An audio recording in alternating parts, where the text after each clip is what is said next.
कभी कभी एक अकेली तस्वीर अपने अंदर पूरी कहानी समेटे होती है।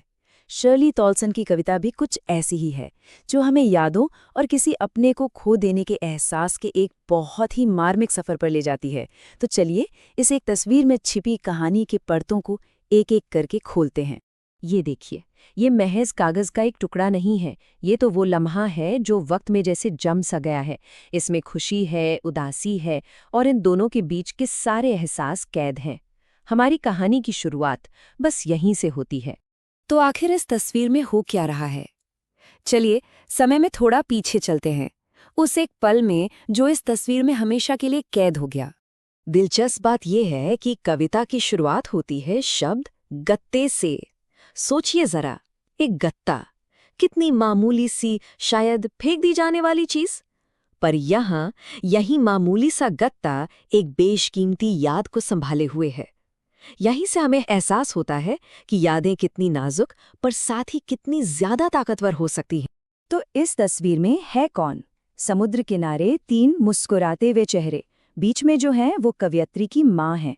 उस वक्त करीब 12 साल की रही होंगी। उनके चेहरे पर एक मासूमियत है, भविष्य की चिंताओं से एकदम बेखबर। और उनके साथ हैं उनकी चचेरी बहनें, बेटी और डॉली। ये एक बहुत ही अजीब सा एहसास होता है ना, अपने माँ बाप को एक ऐसे इंसान के तौर पर देखना जो वो हमारे इस दुनिया में आने से पहले थे। उनकी एक पूरी जिंदगी जो हमारे बिना ही गुजर गई थी। और बस यहीं कविता का पहला बड़ा विचार हमारे सामने आता है। एक तरफ इंसान की जिंदगी जो पल पल बदलती है और दूसरी तरफ प्रकृति जो लगभग हमेशा एक जैसी रहती है।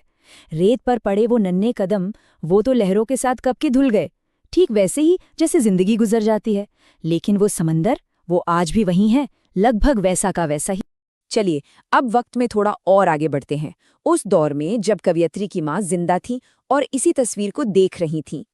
अब कहानी एक लंबी छलांग लगाती है, कोई 20 या 30 साल आगे। तो अब ये सिर्फ एक याद नहीं रही, बल्कि ये यादों की परतें बन चुकी हैं, एक के ऊपर एक।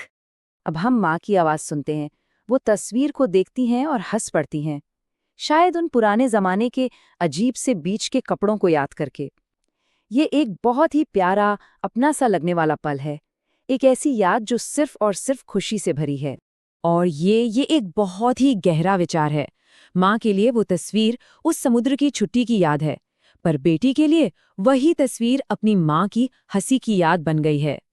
देखिए कैसे यादें एक पीढ़ी से दूसरी पीढ़ी तक सफ़र करती हैं, अपना रूप बदलती जाती हैं और नए मायने ले लेती हैं।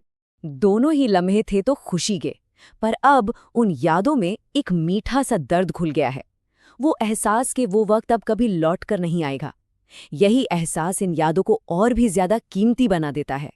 और अब हम कविता के आखिरी पड़ाव पर आते हैं। आज के समय में जहां ये तस्वीर एक बिल्कुल अलग, एक बहुत गहरी भावना जगाती है। 12 साल, ये सिर्फ एक संख्या नहीं है। माँ को दुनिया से गए हुए उतने ही साल हो चुके हैं जितनी उम्र की वो उस तस्वीर में थीं। ये एक बहुत ही दर्दनाक इत्तेफाक है। एक जिंदगी जहां से शुरू हुई थी, एक याद अब उतनी ही पुरानी हो चुकी है। और इस खो देने के एहसास पर, इस नुकसान पर कहने के लिए कुछ भी नहीं बचता। कभी कभी दुख इतना गहरा होता है कि शब्द बेमानी लगने लगते हैं, बस एक खामोशी रह जाती है। हम एक बार फिर उसी तस्वीर पर लौटते हैं, पर अब इसके मायने पूरी तरह बदल चुके हैं। जो तस्वीर कभी हंसी की वजह हुआ करती थी, अब माँ की गैर मौजूदगी में गहरी खामोशी लेकर आती है। और फिर आती है कविता की वो आखिरी लाइन जो सब कुछ कह देती है बिना कुछ कहे। इसकी खामोशी खामोश कर देती है। मतलब तस्वीर की चुप्पी और मौत की चुप्पी, ये दोनों मिलकर एक ऐसी खामोशी पैदा करती हैं जिससे तोड़ा नहीं जा सकता। तो आखिर में ये सवाल हमारे साथ रह जाता है कि अगर एक तस्वीर यादों को संभाल कर रखती है, तो जब वो यादें भी वक्त के साथ धुंधली पड़ जाती हैं, तो पीछे रह गई उस खामोशी को कौन संभालता है? भारी किताबों को पॉडकास्ट में बदलें। स्मार्ट लर्निंग और संक्षिप्त विवरण के लिए पॉड स्टडी को सब्सक्राइब करें।